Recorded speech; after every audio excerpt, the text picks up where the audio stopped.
ಉಡುಪಿಯ ಕರಂಬಳ್ಳಿ ವೆಂಕಟರಮಣ ದೇವಸ್ಥಾನದ ಕೆರೆಯಲ್ಲಿ ನಿತ್ಯ ಈಜುವ ಒಂದಷ್ಟು ಯುವಕರು ಹೊಸ ಸಾಹಸ ಮಾಡಿದ್ದಾರೆ. ಕರಂಬಳ್ಳಿ ಸ್ವಿಮ್ಮರ್ಸ್ ತಂಡದ 14 ಜನ ಸದಸ್ಯರು ಬೆಳಗ್ಗೆ 6:30ಕ್ಕೆ ಉಡುಪಿಯ ಸೇಂಟ್ ಮೇರಿಸ್ ದ್ವೀಪದಿಂದ ಮಲ್ಪೆ ಕಡಲ ಕಿನಾರೆಯವರೆಗೆ ಈಜಿ ಹೊಸ ದಾಖಲೆ ಬರೆದಿದ್ದಾರೆ. ಸಮುದ್ರಕ್ಕೆ ಕಸ ಕಲ್ಮಶ ಎಸೆಯದೆ ಪರಿಸರ ರಕ್ಷಣೆಯ ಸಂದೇಶ ಸಾರಲು 3.9 ಕಿಲೋಮೀಟರ್ ದೂರ ಈಜಿ ದಡ ಸೇರಿದ್ದಾರೆ.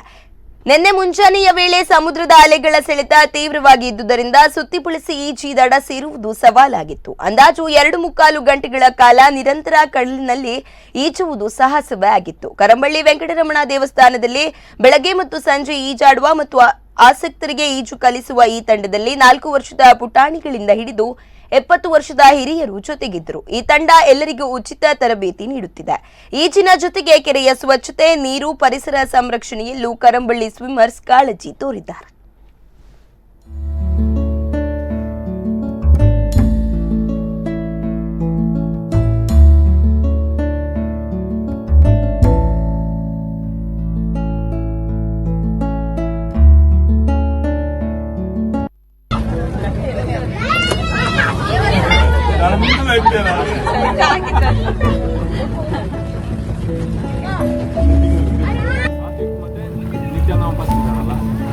ಅವರಲ್ಲಿ ಹೋಗುದು ಬಾ.